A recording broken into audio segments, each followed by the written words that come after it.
as well as these one race old TR25s, which are, you know, they're one race old, they're mint still. I've got a brand new housing here. I don't know what the housings are made of, but it must be something fancy. And it is something really weird, because look at the patchy, the way it is, the material. That's not like normal stainless. I don't know what that is. It's completely smooth, but it's like patchy on the machine parts. You know, like, you know, aluminium can sometimes corrode and make, like, aluminium corrosion can do things like that. But this doesn't even seem like corrosion, because it's completely smooth. It's like that is machined, you know, so the bare metal looks like that. It's like a weird mix. I don't know. Does any metallurgist know what that would be? It's something obviously very, very high temp, but what does that? I don't know. It's not just plain old stainless steel to do that, though.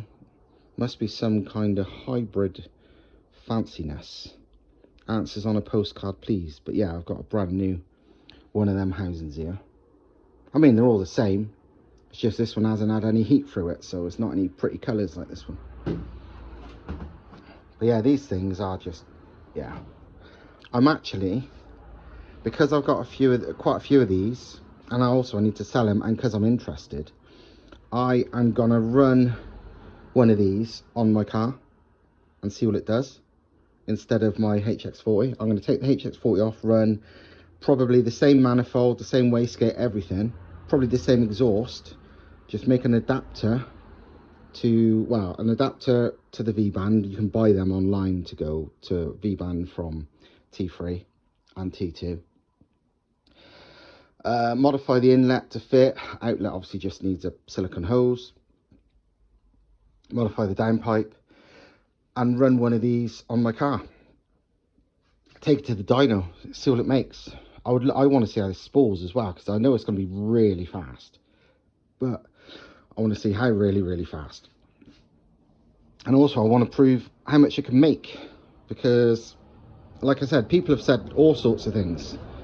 It could definitely make minimum of like 450, but some people claim it can make over 500, and wouldn't surprise me, but I'd like to see proof of it. I'll probably use one of the worst ones. They're all mint, really. I'll probably use this one. This one's one of the crappier ones, to be honest, of all the ones I've got. Even though it's absolutely mint and undamaged and everything, but it's probably the worst one. Even though I'll use this on mine, I think. And send it. I might actually hook up the turbo speed sensor so we can see what's going on. I mean, these are used in WRC, World Touring Cars, Le Mans, all sorts. My friend, who I won't name drop or anything, but he's a very high-end tuner for race cars. He actually tunes Formula 1 cars now, like current Formula 1 cars.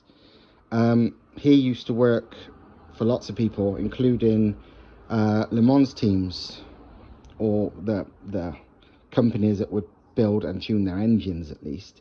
And they ran twin T25s on the Le Mans engines they used to have. They used to run at Le Mans. So yeah, these things are used in some seriously serious high-end motorsport, and they are mega. And yeah, they're normally 11 grand, but this, no, I sell them for 1,200 quid each, I think. So yeah, but yeah, they're awesome. But I'm going to run one, and to be honest, if it works as good as I think it will for my big power engine, I might run two. But yeah, the data I got off my friend, like I said, he ran the twin TR25s on the Le Mans engine. He said they ran it to 185,000 RPM, like turbo speed, that is. And, you know, for 24-hour races, absolutely fine, no worries, no problem. It's well within its safety. He said they never ever pushed it any further than that. It didn't seem like limited there, but that's where they Garrett said how long it would last. You know, it would last long term like that.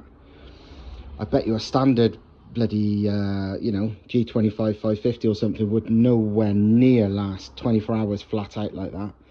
But these things, yeah, they come out of 24 hours like that absolutely fine.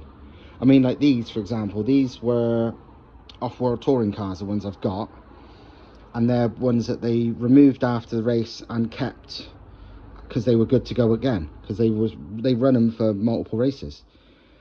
So yeah, these were all done, from what I know, they've all done like one race, or some of them have done 2 races, because some events like the UK, they have 2 rounds in one weekend, but they're all just mint, no play, no damage, no nothing, just, yeah, like new.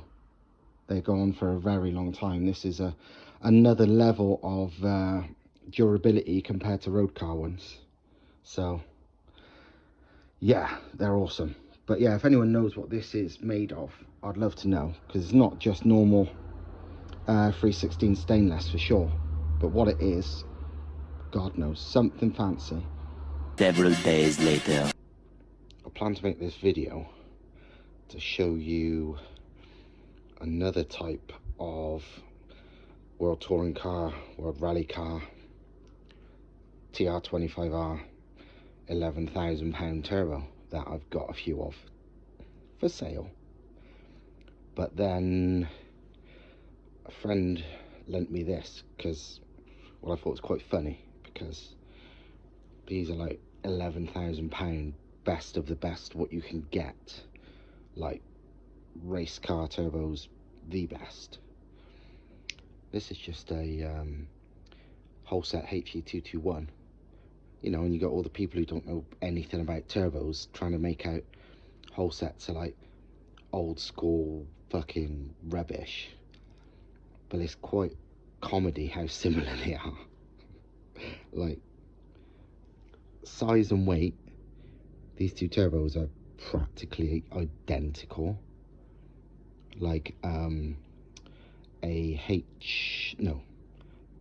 Garrett G25 550 is actually bigger than this. I think you saw it in the last video. But what's funny is, like, look at the comp wheel. This is this other version which I didn't mention in the old video because I forgot I had some of these. But look at the comp wheel. Even the curve of the secondary blades, exactly the same design. So how is this way better technology than Garrett, you know, even have available for public sale? And this, according to these fucking experts, is dog shit. Basically, it's because these fucking experts all over the internet are absolutely clueless. £11,500, about £500. But yeah, to be fair, there is a slight difference. These blades are really thin, like really thin. These aren't quite as thin. Size wise, it's actually really comedy. They're the same within about 1mm. I think this has got like, I think that is 1mm smaller inducer than that, but the same exducer. And this is 2mm bigger than that, and with a 1mm or so exducer difference. There's almost nothing in it. The 221 has got a bigger turbo wheel than these, and I would say the 221 turbo wheel isn't as awesome as these either. That's like a 12 blade, 11 blade, I can't remember. These are like 9 or 10, whatever they are. You could see these would flow more for any given size, so that's how they get away with being smaller. Not surprising that 221s have become really well proven as great turbos for rally cars with turbo inlet restrictors. Like, people tried them on rally cars and they're like, say they're unbelievable. And it's no surprise really, because spec wise they're incredibly similar to these turbos, which are made for engines with inlet restrictors. So yeah, the fact that these spool up way faster and make way more power than nearly any other turbo on the market. When you've got an inlet restrictor fitted, it's probably no surprise when they're so similar to these bad boys. But anyway, the main reason making this video is because I did that video the other day talking all about these ones that I've got, the TR25R, yeah, World Rally Car, World Touring Car turbos. And if you look all over the internet, I might put up some pictures in this video. Nearly all the pictures of these turbos is this version with this wheel.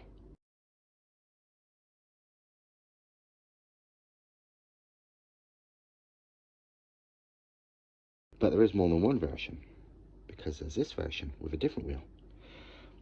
I don't really know the difference.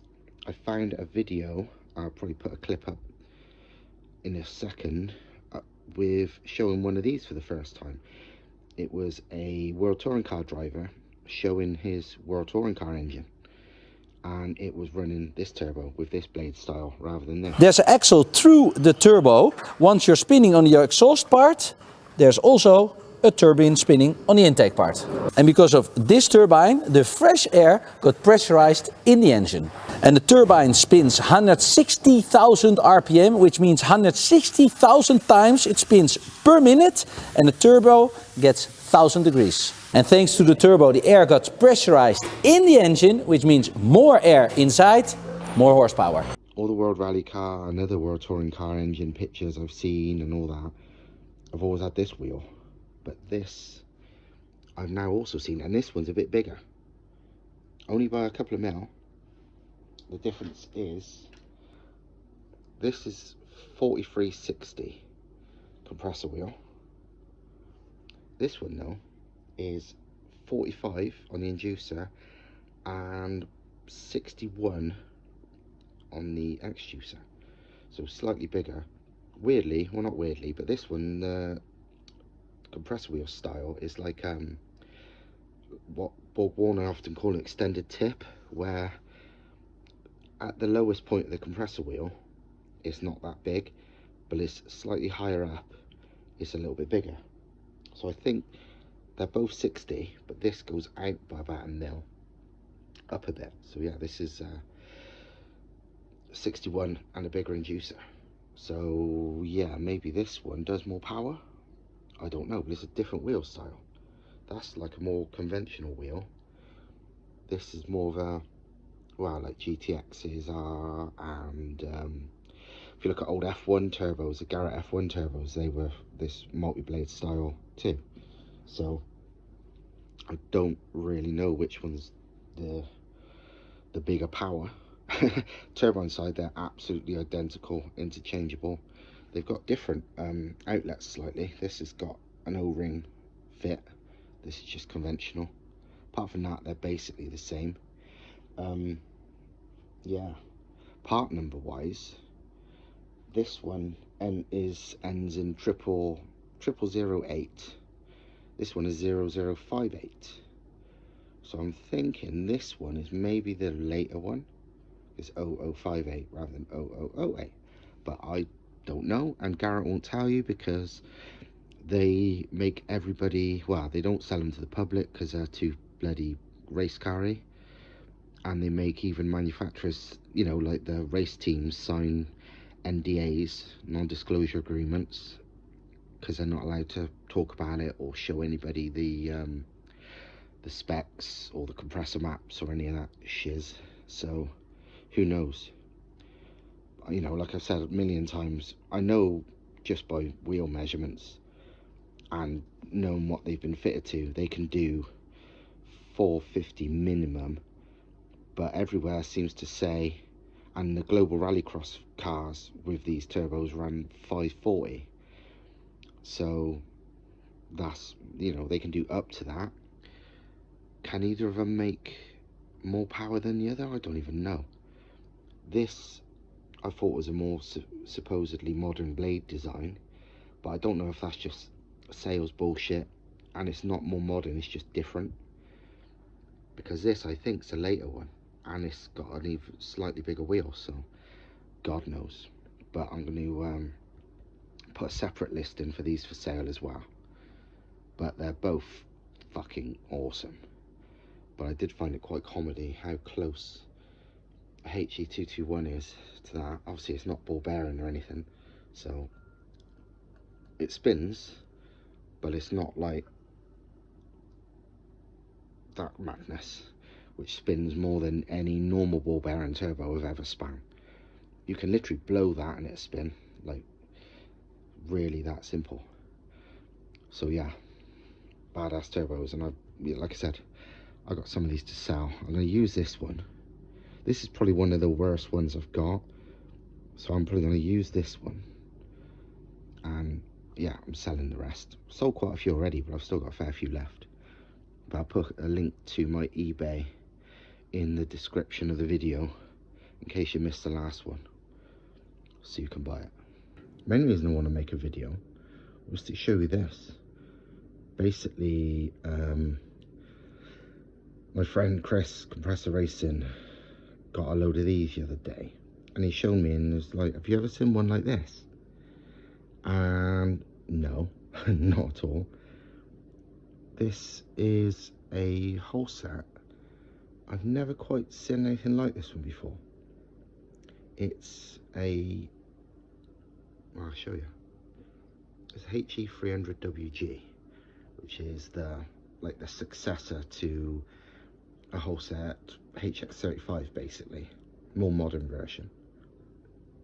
Made in America, as you can probably see there, Charleston, South Carolina, and it's got a Cummins badge on it, so it's obviously for some Cummins engine, and it's got a very swanky billet wheel, and the inlet is different to usual as well. It's more streamlined and aerodynamic, but spec wise, never seen anything quite like this one. So I nicked this one, and I've already taken it apart. Well, no, I've undone the housings, so I can quickly show you in this video how different it is. So first off,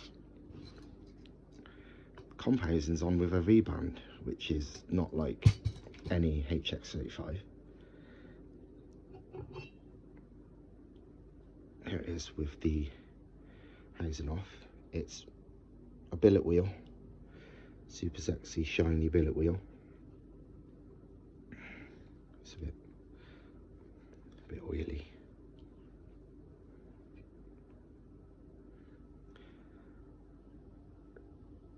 Yeah, it's a billet wheel, super shiny, fancy billet wheel. It's actually a bit bigger than a normal HX35 one as well. It's, oh, what did I measure at? 57 inducer, so about a mil bigger than normal. And I think it was 85 exducer, which is, I think they're normally 82. So it's a bit bigger on both, but also the design is totally different. It's a 7-blade, like, well, some HX35s are 7-blade. They're not that often billet, but the main thing is the wheel, well, the blade angle is totally different. If you look, you know, from, for example, that one to that one, it's massively off at an angle compared to what we're used to, where the blade angle is far less steep, so they're more straight out. So yeah, this is very different from typical HX35. And a normal HX35 is brilliant. I mean, they're well proven at like 600 horsepower, but this one is even better. What it can do power wise, couldn't tell you, but 600 at very least. But it gets more interesting from the other side. So let me put that back on and I'll show you the other side. The other side is a normal size, which is 60/70 HX35 style turbine wheel, but twin scroll 8cm turbine housing, so we'll spool like fucking anything. Different design turbine housing too. It's got a built-in heat shield. Obviously Cummins, Holset, the usual. Internal gate, obviously, like with all Holsets, you'd either use it or weld it up. If it's a diesel, I'd use it. If it's a petrol car, I'd weld it up. Oh, that's another thing. Look how big the outlet is. It's a nice big outlet. It's 4-inch OD, about 3.5 ID, rather than the normal HX35 2.5 outlet. So that's much better than ever. That combined with 8cm twin scroll T3 would mean some serious spool. It's also water cooled, which is not a thing you often see, but it's a nice bonus to have. But most interestingly, even inside the core, I don't want to take one apart, so I'm not going to. But that's a different design. Yeah, I don't know how well you'll be able to see this, but if anyone's ever seen internally on a HX35 or HX40 or any Holset, it doesn't look like that. The copper thing there you see is the 360-degree thrust bearing, which is common on, well, it's a thing on any Holset, and they have got like unbelievable bearing strength, thrust strength. That's why they can handle like crazy boost and crazy abuse with no problem. They got like easily the best thrust bearings of any turbo I know of. People say, oh, you know, journal bearing turbos aren't as strong as ball bearings when it comes to thrust load. Yeah, most of them aren't, but I would say Holset journal bearings with their thrust bearing style is actually better than nearly all the aftermarket ball bearing ones for thrust strength. But this is different again, because look underneath the copper bit, the brass bit, whatever it is it brass or copper? Brass, I think, isn't it? Anyway, that's the thrust bearing. The bit underneath is what I presume is the thrust collar, but on a normal Holset that's just like a tiny sort of button thing, smaller than the steel bit you see above the brass bearing. That's massive. Why they've done that? Obviously it's some kind of upgrade. Is it even stronger? Either, you know, it's clearly either stronger or faster spooling or more efficient or something. And obviously these were amazing anyway, so for them to improve it to even better, bigger and better, I mean, it's weird actually. Like I said it in the last video, but like ball bearing turbos have basically got no side play, but they've always, unless there's pressurized oil in them, got a bit of front and rear. Journal bearing turbos tend to have no or very little front and rear, but you're always going to get a bit of side play unless there's pressurized oil in it. But this thing, and I don't know if it's coincidence or if it's something to do with this new design that I can't even explain, I've never seen, so I can't tell you about it. There's absolutely no play in any direction, which I don't know what to make with that.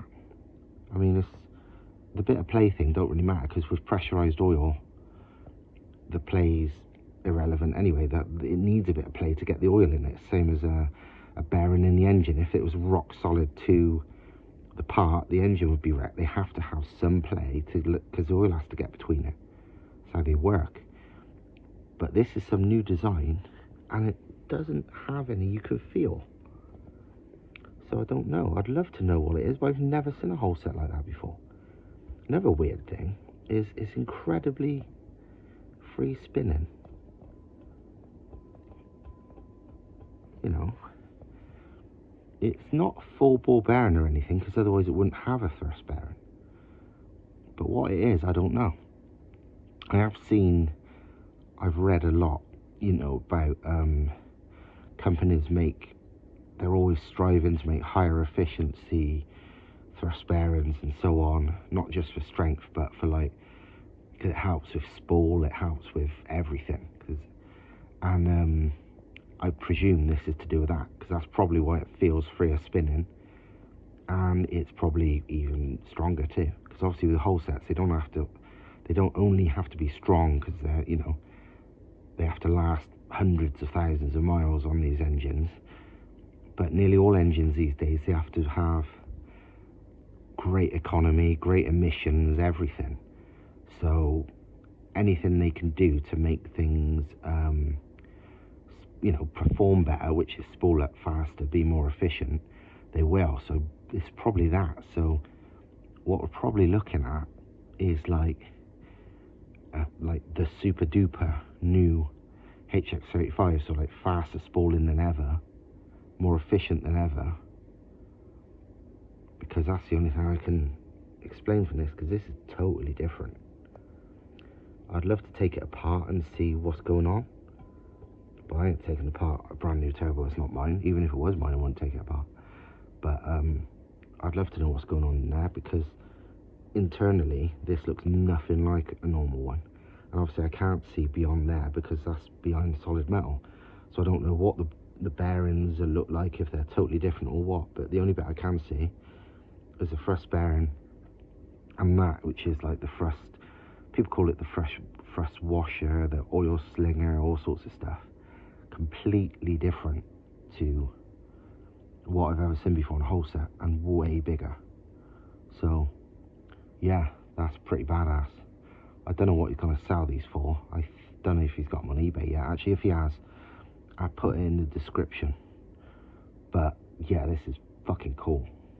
And yeah, 8cm T3 twin scroll with like a nice big outlet. So it's going to spool, even if it weren't for this fancy whatever the hell's going on in internals, it would be better than ever. But this is mega cool. I think he's got a fair few of these as well. 10 or so, 12, I don't know, I can't remember what he said. But I bet they sell fast, because this is pretty badass. Oh, one last thing on this I noticed, just totally different to anything I've ever seen before, is how small the diffuser is on the compressor. The diffuser is the part between the bit where it compresses the air and the volute, which is the outside bit where the air turns into flow. And normally this diffuser, which is the slot, is massive.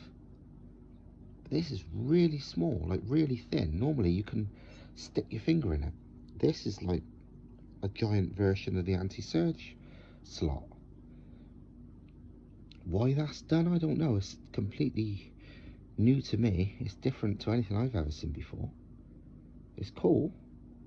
It's obviously some newer technology turbo shiz that I don't understand, but it's absolutely tiny compared to what I'm used to. Very strange, but very cool.